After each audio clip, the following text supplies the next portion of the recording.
It's going to be an exciting show today, isn't it? Jeepers. I think it's going to be really swell. Yeah, it's going to be a swell show today. I can't wait, Mr. Nerd. Thanks for having me on. Nerd alert. Nerd alert. Hi, this is Damien from DSLRnerd.com. I'm here today with my friend, Brian Kelly. Tell us a bit about yourself, Brian. I'm Damien's old pal from way back when. Yeah, we met in high school, in sophomore year in high school in long time ago. Cicero, Indiana. Mm-hmm. I was in prison there for 1 year. Yes, he was. And then I escaped. Yes, you did. Back to Maryland. Back and to then Maryland. All points in between or whatever. And right. Yeah, so Brian does True Dungeon. Brian's one of the big guys in True Dungeon. He's talking about my size. One of the heavier men, the heavy hitters. So you help out with True Dungeon. You do. Tell us about what. I've helped with some set design here and there. Well, tell them what it is real quick for those. True Dungeon, an interactive live action, not to be confused with a LARP, but an interactive live action role play game. Quite similar to Dungeons and Dragons in many ways. Usually goes on at Gen Con in Indianapolis every summer.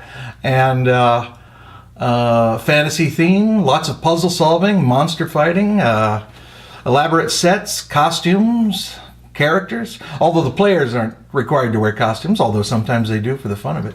Yeah, it's about a 2-hour event. Lots of fun. Has a big following. Mm-hmm. So you help decorate the sets and paint the walls and create the monsters and I help with that puzzles and stuff like that. Mm-hmm. And then you get and I've done some artwork for them too. Right, and you're the chief lady painter of the. That's one way of putting it. Yeah. Brian's got an undergrad in fine art from Ball State. No, I finished up at IUPUI. That's Indiana University, Purdue University in Indianapolis. So you do a lot of body painting then, and you're... With True Dungeon. So of all the guys, you were not only the most talented as far as the painter, but you could maintain a lack of erection for the longest period of time. Right, well, that's... I'm glad he said that. Isn't that great? That's just a natural ability of my own. You're the finest artist in Olympus, most erectile dysfunction. So therefore chosen. Yeah. I prefer to think of it as professionalism, not as Right. Well, you go to art school and you have a lot of nude models, and you build up a, shall we say, tolerance for naked women. Yeah. So, right. So they can. Yeah. So they didn't feel like they felt quite comfortable being naked around Brian. Mm-hmm. Anyway, so we digress. So let's move on. I brought a couple of things down to kind of review and to talk about with you today. You are a photographer newbie, as you would, right? Yes. Do you own a camera at all? I have a 35 millimeter camera. That's film. I have your sort of standard. Everybody has one of these little digital cameras, like a $80 model in the point and shoot anybody can use. So 10 megapixels. Do you know? I think it's 10. It's been a while since. I haven't looked at it in a while. I think it's 10. I don't use it very often, to tell you the truth. I've never been as much of a photography buff as this guy. So my knowledge of this stuff, especially these complex things, is pretty minimal. Yeah, but I love photography, and I always have, and I've always had a camera. When I was like 4 years old, my mom handed me a little Kodak Instamatic or whatever, the little film camera, I think it was. And was this one of those little sort of rectangular things? Yeah, it was a little basic rectangular box, and we had a little Kodak and a loaded film. Yeah, I remember those. And I proceeded to run out and shoot all 24 shots in 15 minutes. Yeah. And I got back and I'm like, pictures of the ground. I shot them all, Mom. Oh, trash cans, fence. I've got all the pictures too. Do you really? I still have After all this time? I have about 12 of the pictures still. Wow. And some of them look pretty good, because for a 4-year-old. Yeah, you showed some very nice framing on the trash cans and the fence. My mom, once she paid $15 or whatever to get these photos back, wasn't very happy. Yeah. So at first she was mad that I'd shot them all. She was like, "What on earth did you take the pictures?" You wasted film, and then she looked at him, and then she got them back, and she was even more angry because of no, she didn't go. I don't think she went. Like, wow, my little artist. She said trash cans, the fence. Saw it Are as you a kidding? complete waste of money that I'd spent that all that film. There's a picture of a rock. Right, but I should post those online because a couple of them are kind of framed well and sort of artistic for that makes me think 4 or 5 year old. The first time, maybe the only time I ever took I would say a sort of nicely arranged or configured sort of artsy photograph was when I was 13, and we took a family vacation to St. Louis,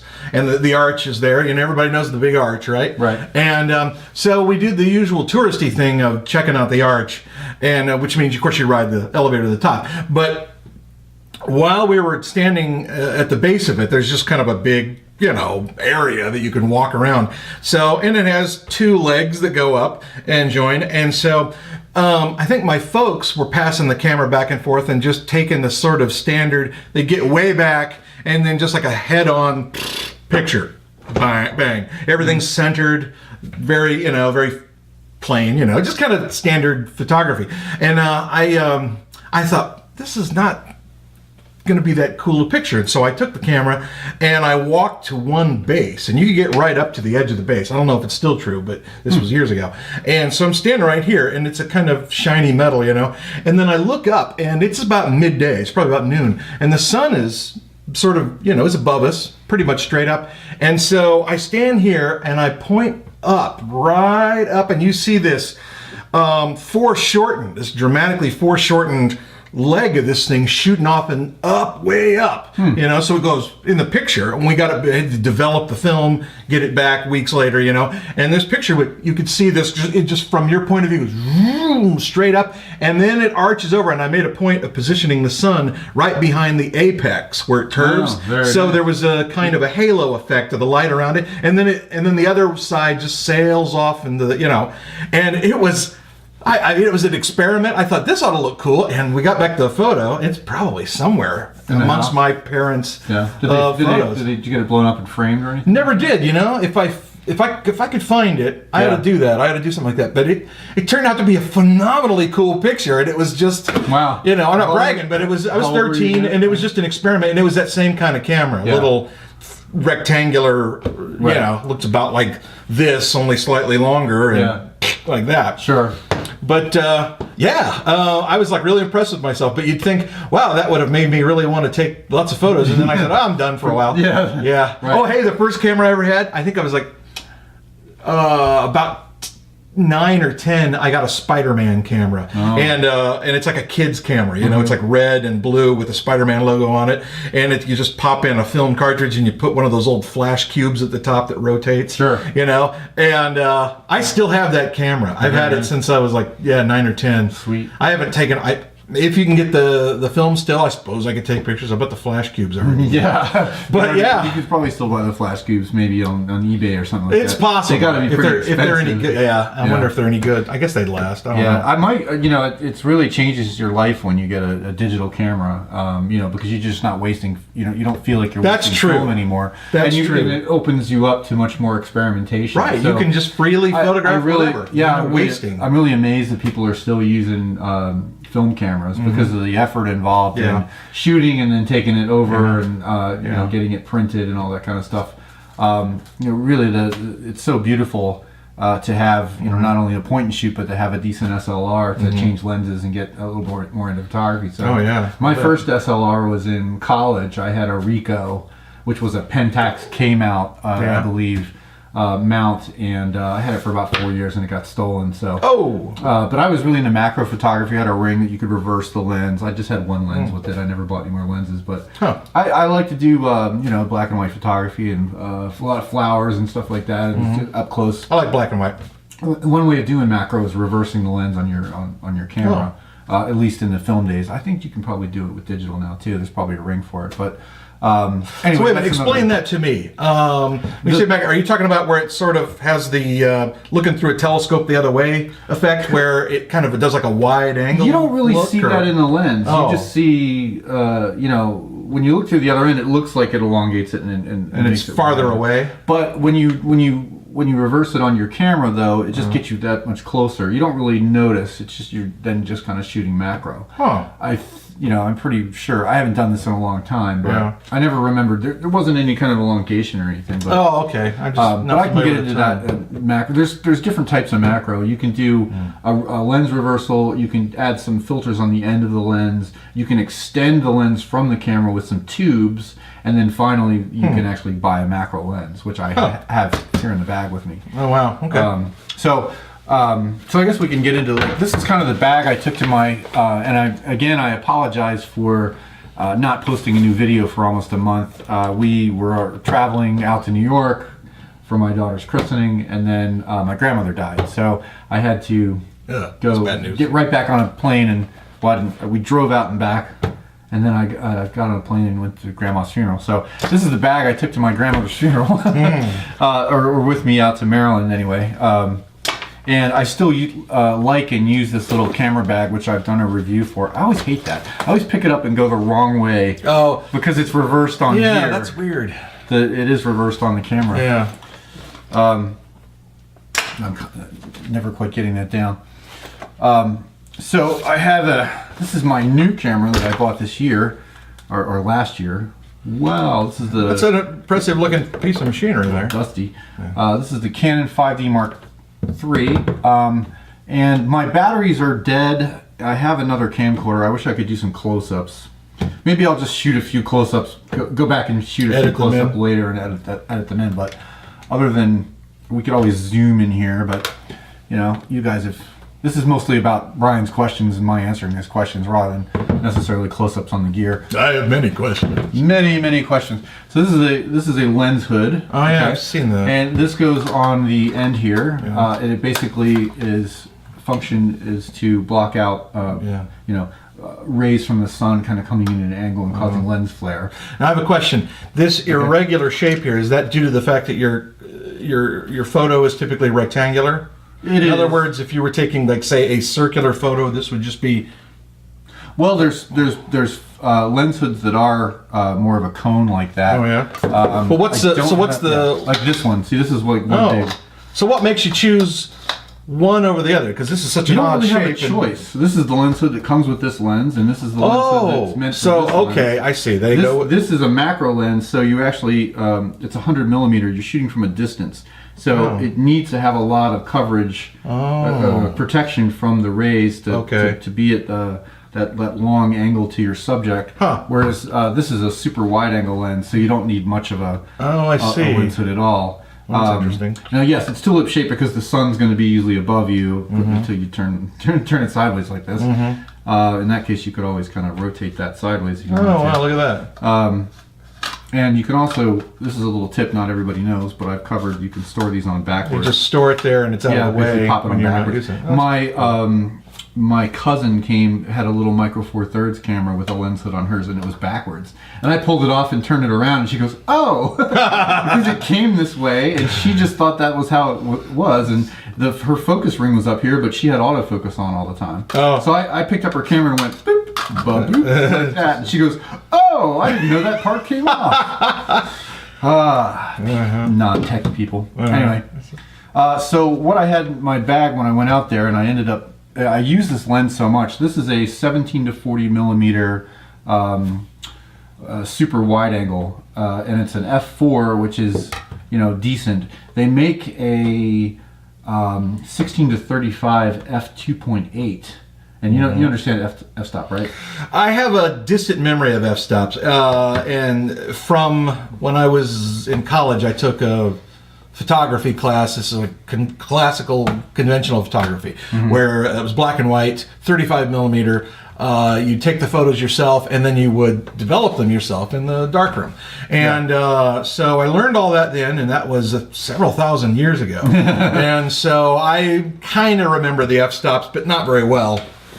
Well, you have something called aperture, which is the opening in the iris of the lens, and f-stops are rated as basically how much open or closed that iris is, how much light it's letting into the lens to expose to either the film or to the sensor. That sounds of familiar. the digital camera. So the lower number is actually a more open lens, an open aperture. Oh, okay. So higher number is very... So 1.4 is really wide, and then it starts to close at 1.8, 2, 2.4, 2.8, 4, and then you get really tight as you get to a point of letting a little bit of light in. When you're at like f12 or f14 or 16 or something like that. So okay. So at f16. You're letting very, very little light in, but then it's also making everything in focus, and that's what that actually does. Okay. When you're at a lower f-stop or a larger opening, say 1.4, you're actually a very narrow depth of field at that point. So, okay.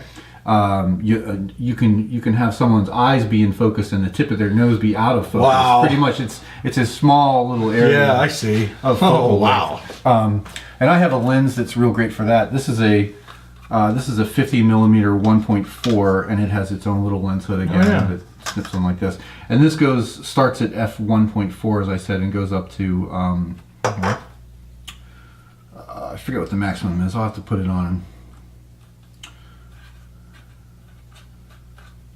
I forget what the maximum is for this, f16 or 22 or something like that. So this is what I use when I don't have a flash and I want to get a very narrow depth of field, because this sucks in a lot of light, having a nice big aperture to it.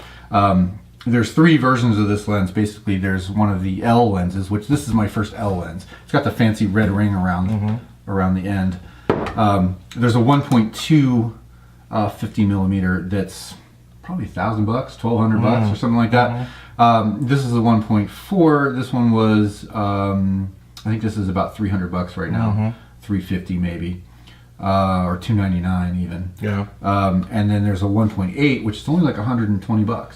So anybody buying a DSLR really should at least get the 1.8. It's kind of plasticky. It doesn't have as big of a focal ring on it. I upped for this one because I didn't want to focus with the little tiny ring on the front. I wanted something beefier, this focal ring, because you do manually focus. Yeah. It's not always about autofocus. You do have to go to manual sometimes in flower photography, or when you're that narrow depth of field, you want to be on a tripod even. You want to be steady because you're really, pinpointing it, and you're really using manual focus at that point. I see. So I've got 3 lenses here, and then the other thing I have in my bag is a pack of batteries.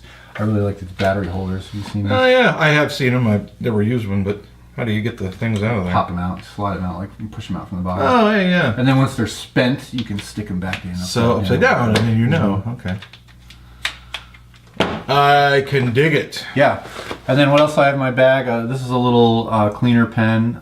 One end of it, little brush pops out of it. With lint on it? Some lint on it.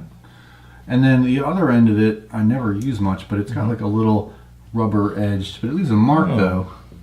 It can leave a mark, but it's for getting down and kind of rubbing off something a little firmer to get into a corner if you need something a little firmer. So this is a nice little lens pen. That ducks everything off. And I probably still use any of those like squeeze bulb air blowers? I do, I do. I have one right here. Okay, yeah. What's neat about this one is, can you guys see that? What's neat about this one is there's a little rubber flap in the back. So as you it closes. As it closes and opens. So as you push air, it kind of, it doesn't suck more air from the front. It keeps sucking it through the back. But as soon as it sucks air, it closes like that. So that's good for hitting stuff. And I always have a microfiber cloth on me too. Yeah. At all times because I wear glasses. So always got one of these. I like, by the way, this one's really awesome. It's called the iPadCleaningCloth.com, but you can find them on Amazon, and they're real big, and they get softened. They come a little stiff, but they soften up after use. I always have one of those on me. Also got a flash in here. Yeah. This is my Yongnuo, which is actually what I was talking to the Leilani, that girl that's in that the treasure hunt. Yep. Hi, Leilani. She's probably watching this. She might be watching this show now. Remember us? I told her about my blog, and she was like, thought that was the coolest thing ever. Yeah. So this is a $70 flash that I did a review on. Super cheap, but it's a Chinese copy of my $575 flash. Wow. And it's all manual, but it works really well. It's really a nice little solidly built piece of machinery. Yeah, it looks it. That's well constructed. So for the heck of it, I took this one. I normally walk out the door with my expensive flash, but it's got all these features I never use. Oh, okay. It's a little better for, it can act as why it's more money is it can act as a master. Yeah. So the camera can trigger it, and then it can fire other flashes. Oh, wow. Versus these can't trigger other flashes. Okay. What you need to get then is, everything has to be line of sight if you're off camera by these little IR infrareds. But I have radio triggers, so I've got these little things that they sit on that by radio wave up to like 100 feet they fire all the flashes. Oh, that's cool. Once. So I don't have to rely on line of sight. And it's all synchronized. Yeah. Wow. Relatively quick speed. It's not quite pro stuff, but you spend $1,000+ on a pro set. So I only spent 150 or something on my 3 triggers. Yeah. So I carried a flash with me, and that's pretty much everything in these bags. I've got some spare batteries in here. Yeah. A couple of spare batteries tucked into there, and then this is a great little bag just for running out the door with a couple of camera pieces. And I still use it quite a lot. All right, I might have to get a drink at some point. All this talking. Yeah. A couple of brewskis. And besides, we're going to sing later. So. And through all the money I'm making on my advertising revenue, we were able to afford to record on the top of Mount Everest.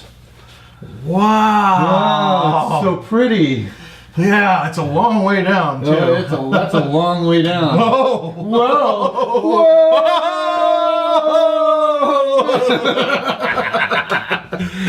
We don't even have to put anything there. That's just, I know. It's like dorks in front of a green screen. Dork in front of a green. Yeah, 2 dorks and a green screen.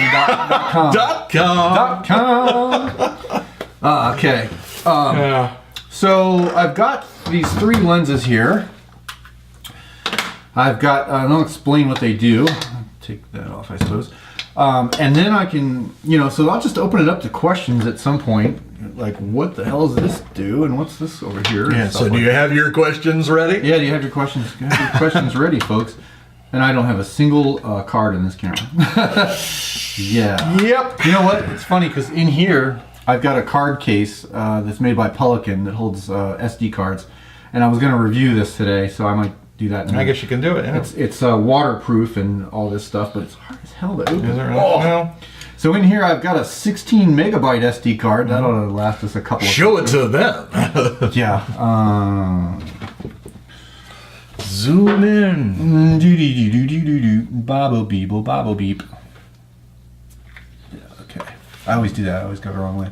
So yeah, 16 megabyte card. And then I've got a micro to SD.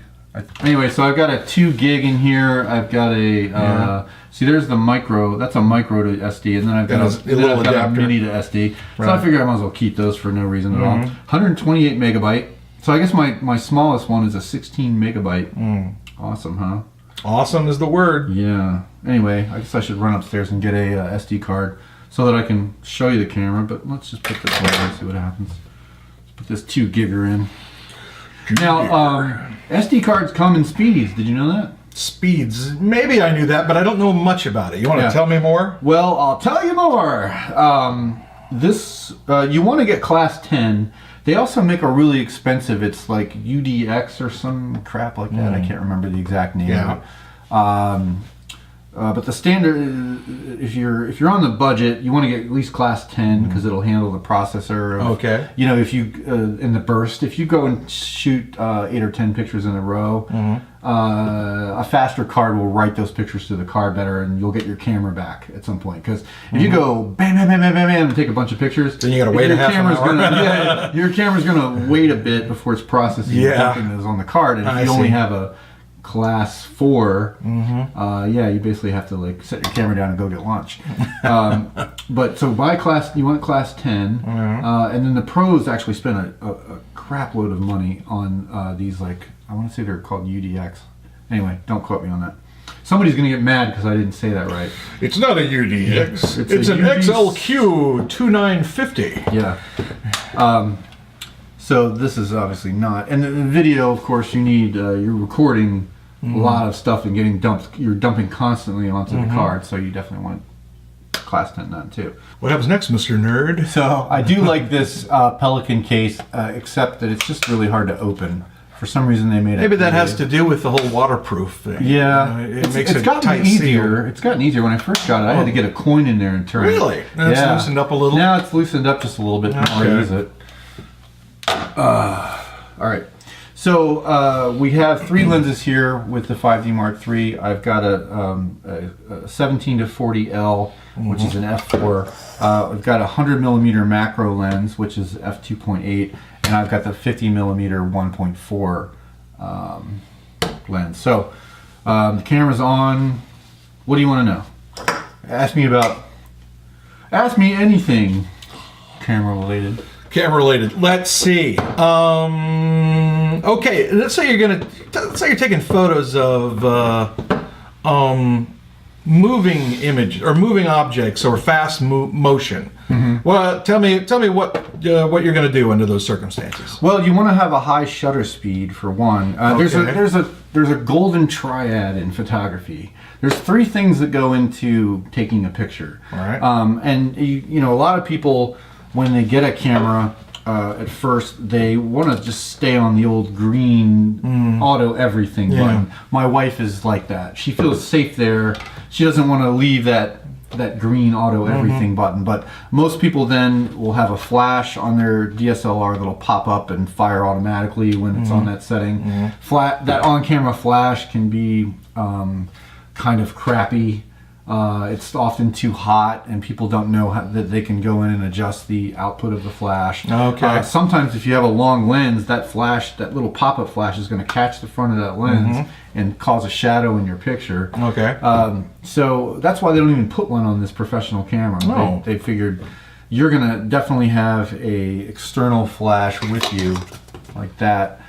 Which you can mount right here or mount off of it. You know, you ever see the pros? They kind of have their flash up and away from the camera. Yeah, that's because I have seen that. That creates better angles of light. Oh yeah, I can visualize already what the differences might be. Yeah. So there's a golden triad in photography, and you have f-stop or aperture. Okay, you have shutter speed, and you have ISO. Aha, that sounds familiar. Yeah, so ISO is from the film days. If you wanted to shoot at night, you'd get 800 ISO or 400 ISO. If you wanted to shoot during the day, you get 100 ISO or 200 ISO. Yeah, that brings back memories. Okay.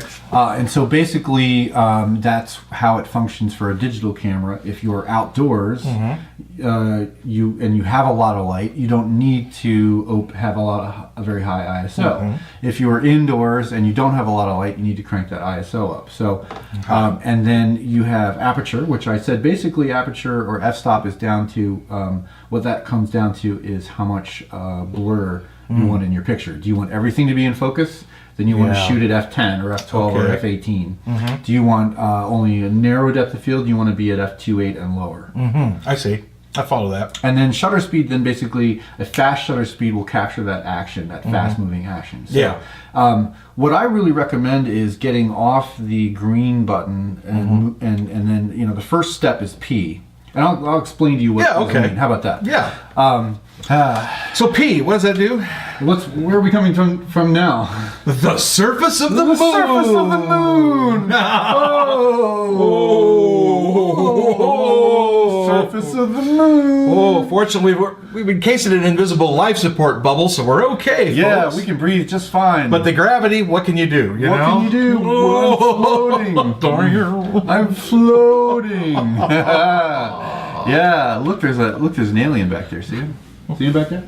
See him? Holy cow! What are you doing there? Look at that alien back there. You! Check him out. Look, you needed proof of life. Other what? Space beings from other planets? Yeah, right. Life there you go. on other worlds. Proof right there. What's your name? You can't hear me. It's a vacuum of space. It's a vacuum of space outside the bubble. Really hear. Anyway. So, He's probably telepathic, though. Yeah, He's but how cool!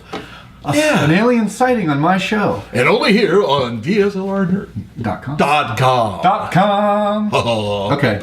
What the hell were we talking about? The P. Oh, the P. That's right. We're talking about Letter setting. P means. So we're off the green safety Right. thing where everything's automatic. We're on P, which everything's still kind of automatic, but you can override some stuff. You can go in and change the ISO or the shutter speed or something like that. Now the next one is TV, which is actually shutter priority. Okay. Why isn't it SH, you wonder? Well, it goes back to a film thing, and I forget exactly what TV stands for. But it means translucent velocity or something. Transgender values, I think. That's what it means. Yeah. So what is that? So what does that mean? So what TV does, the camera, it allows you to control the shutter speed, and the camera does everything else. Huh. Now, why would you want to control the shutter speed only and allow the camera to? Well, we talked about the high speed action. Okay. So maybe we're filming a race, a NASCAR race or something, and the cars are kind of blurry. So you want to go to TV and you want to speed up the shutter speed so you're catching them. Kind of freeze framing them a bit more. Okay. But then also the opposite end of that is if you're shooting a waterfall, and you want that creamy looking water in the professional looking shots. You don't want that like freeze frame water. You want that flowing flow look. Yes. That beautiful flowing look. And we went to Niagara Falls to demonstrate this. There it is. There it is, right there. Yeah. Now we're going over the falls in a barrel after the video is done. So get ready, folks. You want to see our over the falls in a barrel? Here, we can do it now. Demonstrate it now. Ready? Oh!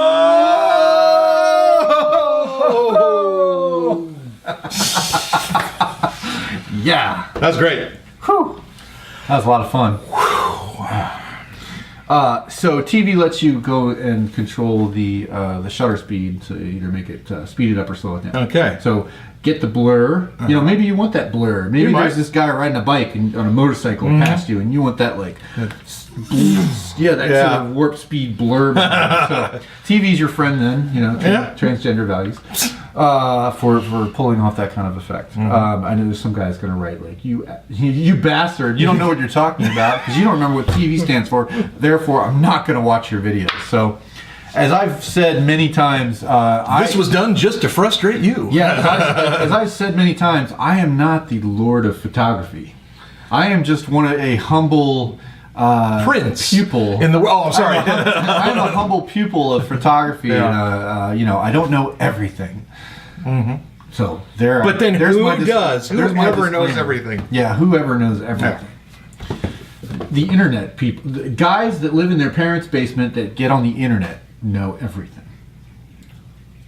Did you know that? So ask them, folks. Yeah. Find one. I don't live in my parents' basement, therefore I don't know everything. Right, he can't possibly. I You can't would have to possibly move know home. everything. I would have to move back to your Hagerstown, home. Maryland, move into the basement, and then of you my can parents' open your house. mind up to And all. then I would know all what facts. and then I would know what TV stands for. That's right.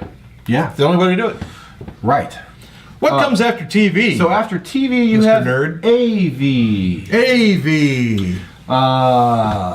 Now AV is aperture priority. So at least the A is probably stands for aperture. Aperture. Yeah, And V I is, think so. V stands for priority. Yeah. So AV lets you control the aperture. Okay. And then the camera takes over everything else. So the camera figures out what the shutter speed should be, the ISO should be, and you're just controlling the aperture. I see. So several of these settings, it's such that the the camera is doing everything except one isolated function, which you are then are operating yourself. Two of those settings do that. Okay, two. Only two of those. Just settings two of those settings. Yep. Okay. TV and AV. So all right. AV, as I said, aperture is controlling how much is in focus in the picture. So so this is if you're maybe you're out in nature and you go outside with your camera. Okay. And you want to take some close-ups of some flowers. Flowers. And you want those flowers to be just in focus in the, name some flower parts. Just the Is it pupus? Is there pupus in a flower? The stamen. Stamen, that's a flower component. Stamen. Let's say you want to have a hard focus on the stamen, everything else is soft. Yeah. What would you do? I'd go to AV mode and I'd change my aperture higher or lower, Brian. Higher number or lower number to get a shallower depth of field? I'm not going to tell you. I will keep it to myself. Let him tell you. Okay, lower number. It's like, gotcha. You thought I was going to learn something, didn't well, you? I was just about to start channeling Ferris Bueller's teacher. Like, anyone, lower. Wasn't Ben Stein doing that? That was Ben Stein. Yeah, and he was answering the questions, and all the kids were sitting there like, lower. Yeah. The one kid was like, sleeping, sleeping in drooling his on own his drool. desk. So you want to make it lower. So like a 1.4 or 1.8 or so would give you a real nice shallow depth of field and real artsy-fartsy, artistic-looking picture. Aha. But then you wanted to put it on a tripod and take a Ansel Adams like landscape, and you want everything to be in focus. Then you dial that f-stop all the way up that you can possibly make it. So, like, for instance, this lens here goes to 4, and then the highest number it can go is 22. Jeepers. So for a landscape, you want to be at 22. You want everything to be in focus, all the way out to those mountains. Okay. All the way out to the mountains, or the lunar landscape. You want all of your lunar landscape to be in focus. Yeah. If you want... If you want the entire chest of Scarlett Johansson to be in focus, then you want that. Holy cow. You want to go. Holy cow. Hang on a second. Yeah.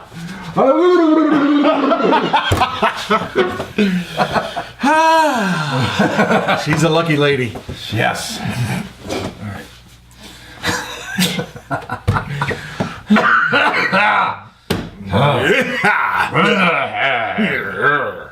All right. M. M, what does M do? M is manual. Aha. Yes, manual lets you control the magical triad of photography, which is f-stop, aperture, and shutter speed. Wait, f-stop and aperture are basically the same okay. thing. You got one. Which one? Aperture. F-stop, aperture, same thing. Okay, shutter speed. Yes, and do do do do do do do. I can't remember. I bet our viewers remember. Give me a hint. It has to do with the old film ISO. ISO, yes. Which right. It slipped my I mind. don't remember what that stands for either. Can't either. Too long ago. Okay. All right. So M is really not a scary thing. It's come off your green rectangle of safety and go right to M and play, man. Yeah. That's what I do. I mean, it's digital. You're not wasting money every time you take a picture. Yeah. So shoot a picture. If it's too dark, raise the ISO or drop the f-stop. Yeah. You know? Yeah. Mess around with stuff. That's good advice. If you know that, and you can lock one of those in yourself. If I know that I want a narrow depth of field, I can put my f-stop or aperture on 1.8. Okay. And then adjust the other two things to work on the composition of the picture. Right? And remember, when you are taking a picture with your DSLR, the screen is not always accurate. It's reasonably accurate, but if you're outside, it's really inaccurate. When the sun's shining down on it, you really can't tell. I've taken some really overexposed pictures on a beach before. Okay. Because it really looked like the back of the screen, even though I pulled a cloth over my head to check it and everything, and I got back and I put the SD card in the camera, and it was all way blown out. Oh wow! And that's the worst. When you overexpose, you can't get that data back. When you underexpose, you can push. You can always lighten it. But so it's always better to underexpose than to overexpose, because you can add brightness to underexposed data, but you can't get anything back once it's already blown out. That's a good point to remember. Yeah, so really, you want to use the histogram, and I'll show you what a histogram looks like. I'll go to live mode back here. Now you can see it's really underexposed right now. I'm on manual; I can't see anything. So I can rate the ISO is only at 200, right? So I can start to see how raising the ISO makes the camera brighter. This particular camera has a wonderful high ISO capabilities. So you can shoot at 4,000 or 6,000 ISO and not get too much grain. The higher ISO you go with digital cameras, the more grain comes into the picture, which isn't always good. So ISO, I said, is one setting, and then you have your this is shutter speed, so it's at 50 right there. Aha. This is tenths of a second, by the way. Okay. 15, 10, 8. So that's like a quicker picture than if it were down there. Wow. Okay. And then finally, you can adjust your. See what I'm doing? I'm changing that. Yeah. That's aperture. Oh, that's aperture. That's aperture. So that's 4, and then as you can see, the higher apertures get darker. Yeah. So if you buy a lens, what's called a kit lens. Kit lenses are the ones that come with the camera. They typically are only like 3.5 to 5.6 aperture. Okay. And 3.5's okay, but 1.8 or 1.4, that sucks a lot more light in. So the more money you spend on a lens, the lower f-stop you're going to be able to achieve. Okay. So all right. That's why you spend more money on a lens, really. I suppose.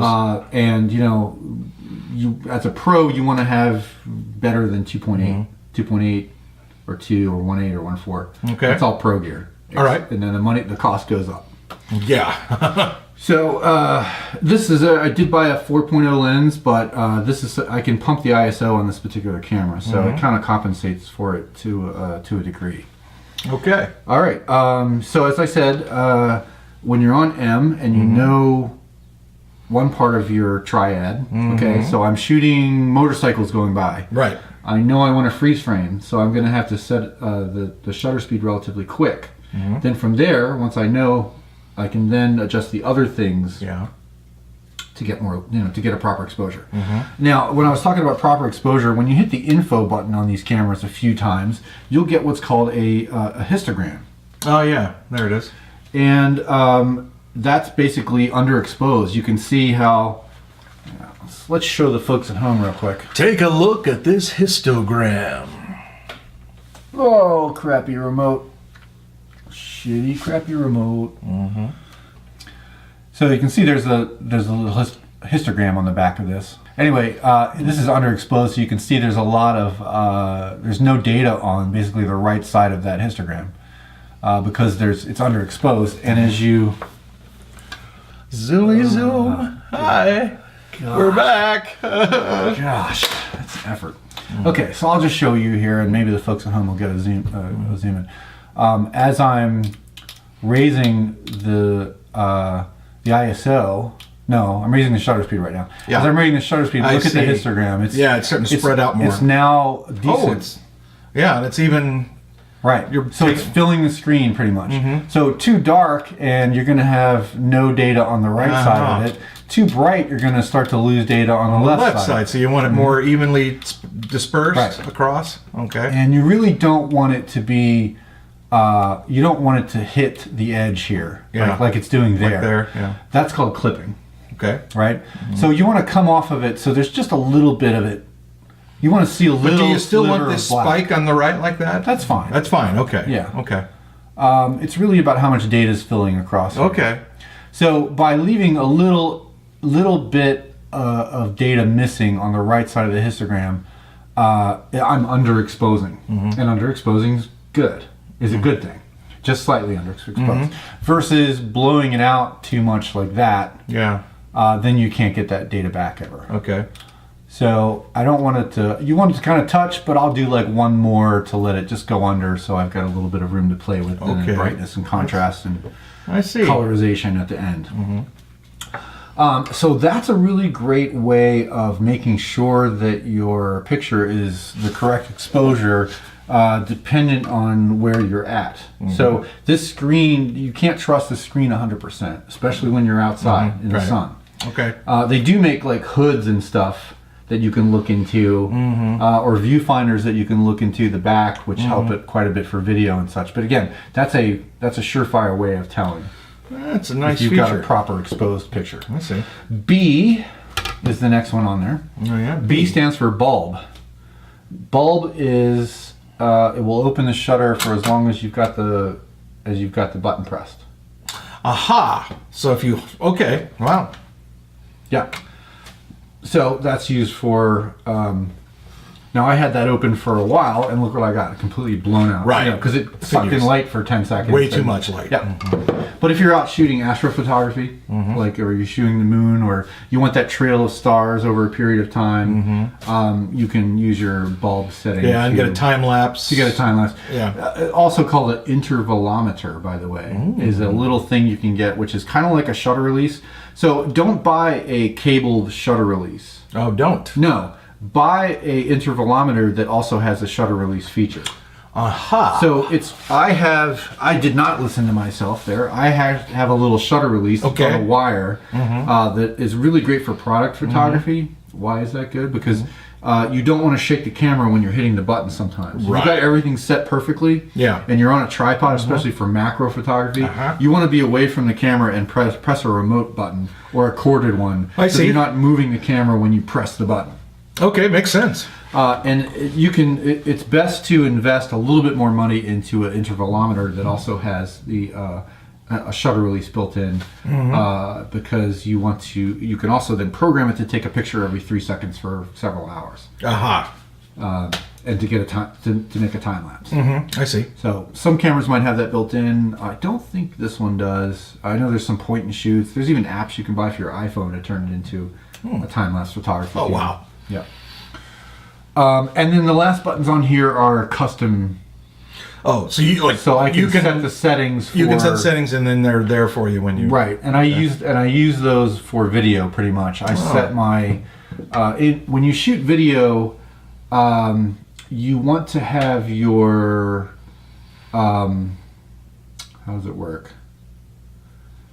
Your shutter speed and your. Let me try to think for a second. Shutter speed, is it ISO? No, it's not ISO. It's not f4. Why is it 50? Okay. When you shoot in video, you select how many frames per second the camera's recording, and you can do 24 frames a second, which is like film. Okay. Or you can do 30 frames a second, or you can do 60 frames a second. And you want your shutter speed to be double that. It just. I'm not going to say why, but it just turns out better. Your video will look better if you're shooting at 24p and you put your shutter speed at 50. Okay. 1/50 of a second. Interesting. So that's kind of already like a locked-in golden thing that you have to kind of follow. And if you're shooting it, then you put it on 60. If you're shooting it,